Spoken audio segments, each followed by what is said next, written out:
She smiled and said, "You won't be staying here. We've booked you a motel." My husband kissed her cheek and whispered, "I'll be back after dinner." That was the moment I realized healing wasn't the only wound I carried. Betrayal had a deeper scar. Hi everyone, my name is Celine. I'm 32 years old and I had just come out of surgery when the people who were supposed to protect me discarded me like a burden. Do you know what it feels like when pain meets silence? When the man you gave your life to, the one who held your hand in hospital corridors, suddenly places his lips on another woman's cheek, his mother's cheek, and leaves you stranded. The air outside that house smelled like rain and cruelty. The porch light burned against my face as I sat there, weak from stitches, weaker from truth. He didn't look back. Not once. The motel was cheap, the kind that hummed with neon and mold. The sheets smelled of bleach and regret. I lowered myself onto the bed, every joint screaming, every thought screaming louder. The rain outside tapped like a cruel metronome, reminding me I was no longer a wife in his eyes. I was an inconvenience. I called him once. No answer. I texted. Silence. Instead, I saw him on social media smiling with them at dinner, plates full of food I couldn't swallow. And that's when I knew I wouldn't beg. I wouldn't cry. I wouldn't crawl back like they expected. I made a single call, not to him, not to his parents, but to someone who knew exactly how betrayal tastes in the mouth. Someone who had been waiting for me to finally wake up. By morning, when he returned to our home, expecting me to be fragile, broken, waiting, what he found was emptiness. And a lawsuit. Because love isn't a leash. And betrayal is always a signed contract for war. The rain didn't stop that night. It fell hard against the motel window, each drop a reminder of how far I had fallen from the woman I thought I was. My body ached from the surgery, stitches pulling every time I shifted, nausea creeping up from the mix of painkillers and heartbreak. But the pain inside me cut deeper than anything stitched could hold together. I stared at the flickering ceiling light, listening to voices seeping through the thin walls. Strangers laughing, a TV blaring, a baby crying. All the sounds of lives moving forward while mine had been shoved into a corner and abandoned. My husband's face replayed in my mind, the way his lips pressed gently against his mother's cheek as if she were the one he owed devotion to. Not me. Not the woman who had given up her body, her dreams, her energy to build a life with him. And the worst part? He didn't even look back. Not once. I pressed the phone to my ear again, not to call him.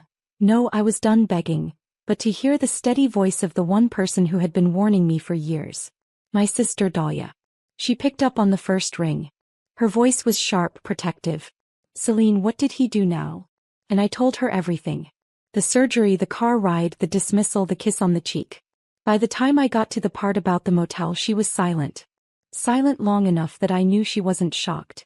She was furious. "You're not going back there," she said finally. "Not ever. You've been covering for him, funding him, carrying him. Celine, this is the last time he gets to use you as his shadow. You're stronger than you think." Her words landed in me like anchors, holding me steady in the storm. For the first time in years I felt clarity. So at dawn I pulled myself up, packed the little bag I had and checked out of that motel without looking back. By the time he came home expecting to find me, I was gone. But I hadn't disappeared into nothing. No, I was already moving chess pieces he never even saw on the board. Because marriage might be built on love, but divorce is built on power. And by the time he realized it, I would no longer be the abandoned wife. I would be the storm he never thought I had the strength to become. He came home at sunrise, still in last night's clothes, the smell of red wine clinging to him like a stain. I could almost picture it, him humming as he walked up the steps, sliding the key into the lock, ready to find me weak, obedient, sitting on the couch with my stitched-up body and teary eyes, waiting for his crumbs of attention. But when he pushed the door open, silence answered him. No shoes by the door. No bag on the chair. No wife. Just an echo of what used to be mine. On the kitchen table I left the only thing that mattered. A manila envelope thick with papers. The lawsuit. Divorce. Asset freeze. Restraining clause. All filed and signed. Dahlia had pulled every string she knew, her friend at the courthouse pushing it through before he even finished his dinner the night before. I imagined his smirk vanishing, his jaw clenching as he opened it, flipping through page after page that spelled the end of his control. His laugh, that arrogant laugh he always used when he thought I was too sensitive, replaced by silence heavy enough to choke him. While he stood there in confusion, I was already 2 cities away, sipping bitter motel coffee with Dahlia, my phone buzzing with notifications as accounts froze one by one. Our joint checking? Blocked. Credit cards? Blocked. Even the house wasn't safe for him, because my name was on every deed, every mortgage, every signature. He thought he could discard me like used fabric, but he forgot something. He had built this life on my sacrifices. Every dollar saved. Every late night worked. Every decision where I bent while he pretended to lead. Now I wasn't bending. I was breaking, but not myself. Him. Dahlia leaned across the table, her eyes fierce. He's going to come after you. Be ready. I nodded. Because I knew him. He wouldn't accept defeat. He'd come storming, furious, desperate. But what he didn't know was that every storm needs lightning. And this time, I was holding the strike. It didn't take long. By afternoon my phone lit up with his name, again and again. First calls. Then messages. Each one more venomous than the last. Where are you? What the hell is this envelope? You can't do this to me. Celine, answer me. Now. I didn't. Dahlia watched me place the phone face down on the table, her lips curling in the faintest smirk. Silence was power. Silence was my new language. By evening the storm broke. He showed up. Not at the motel. No, I was smarter than that. But at Dahlia's townhouse, pounding on her front door like he had the right to break it down. His voice roared through the wood, ugly, sharp, shaking with the desperation of a man who suddenly realized the leash was around his neck. Celine. Open this damn door. You think you can walk away? You think you can take what's mine? What's his? As if I hadn't worked 2 jobs while he played entrepreneur. As if I hadn't cooked, cleaned, paid bills and stitched him into a life he never earned. Dahlia stood beside me, calm, holding a phone already dialing the police. Don't. A word, she whispered. Let him scream. And I did. I let him howl outside in the rain, his fists bruising the wood, his pride unraveling with every second of my silence. When the red and blue lights finally painted the night, he tried to shift his tone. From rage to pleading. From insults to promises. Baby, please, we can talk. Don't do this. You know I love you. It was just my parents pressuring me. I closed my eyes. That word, love, sounded like poison now. The officers stepped in, pulling him back, his voice cracking as he shouted over their shoulders. His eyes met mine through the window for a single moment. A mix of anger and something else. Fear. Because for the first time in our marriage he wasn't in control. And for the first time in my life, it finally was. The very next morning it wasn't him who came knocking. It was them. His parents pulled up in their polished SUV, the kind they always lorded over me like a trophy of their superiority. His mother stepped out first, pearls around her neck, umbrella in hand as though the rain couldn't dare touch her. His father followed, slower, eyes hard like steel sharpened by entitlement. I was standing at the window, Dahlia at my side when the knock came, not frantic like his but calculated, like they already believed victory belonged to them. She didn't waste a second. Celine, open up. We need to talk about this nonsense you've created. You've embarrassed our son and us, dragging family matters into court. Do you have any idea how shameful this is? Shameful. Not what their son did. Not the betrayal. Not leaving his post-surgery wife in a motel while he dined at their table. No, in their world the shame was mine for refusing silence. Dahlia opened the door just enough to stand in the frame, her voice a blade. She's not speaking to you. His father's jaw twitched. This can be handled quietly. End this foolishness, drop the papers and we'll make sure you're taken care of. You'll still have a place. A place. Like a pet. Like an obedient shadow allowed to exist if it bows. I stepped forward then, letting them see me. Pale from recovery, yes. Weakened in body, yes. But my eyes burned with something neither of them expected. I already have a place, I said quietly. It just doesn't include any of you. Her lips curled into a cruel smile. You're nothing without him. Who do you think you are, Celine?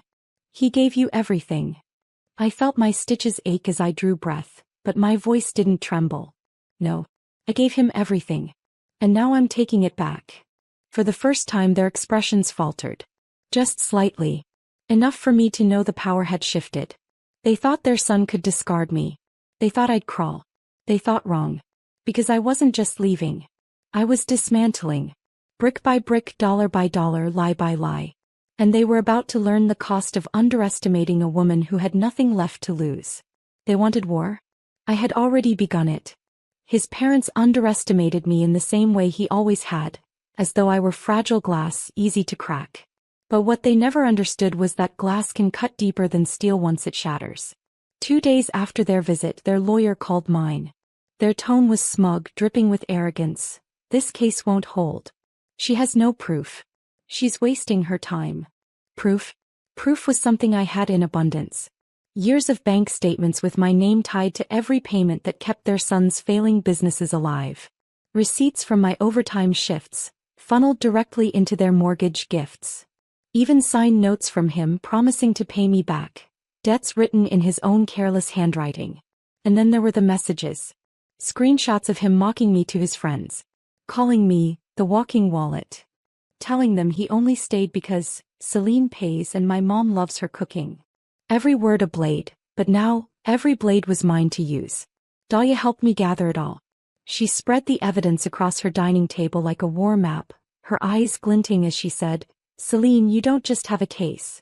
You have a takedown. So we filed for spousal support. Property division. Damages. Not just divorce but dismantling. I didn't just want out.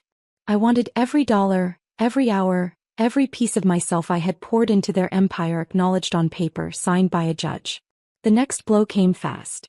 A court order freezing his business account, the one his parents had pumped money into for years. He showed up at Dahlia's again, red-faced, screaming that I was destroying him. Destroying him? Oh. He had destroyed himself. I was simply the mirror.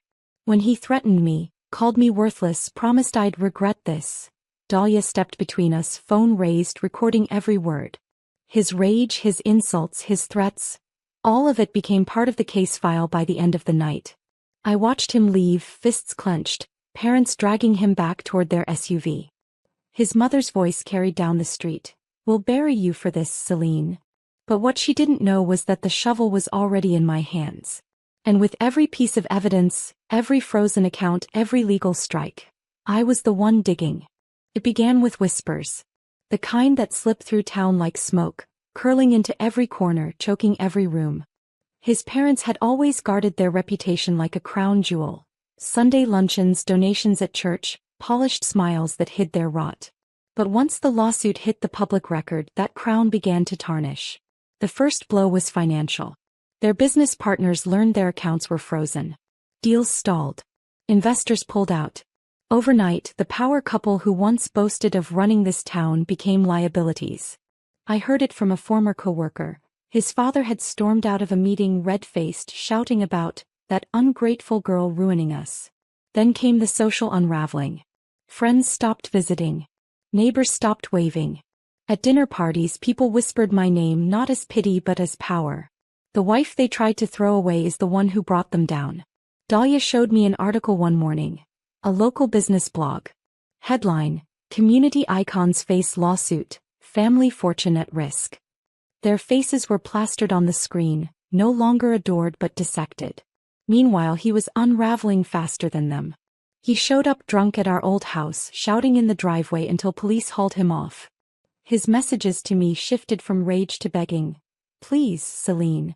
Don't do this. We can fix us. I need you. Need. Not love. Never love. I didn't reply.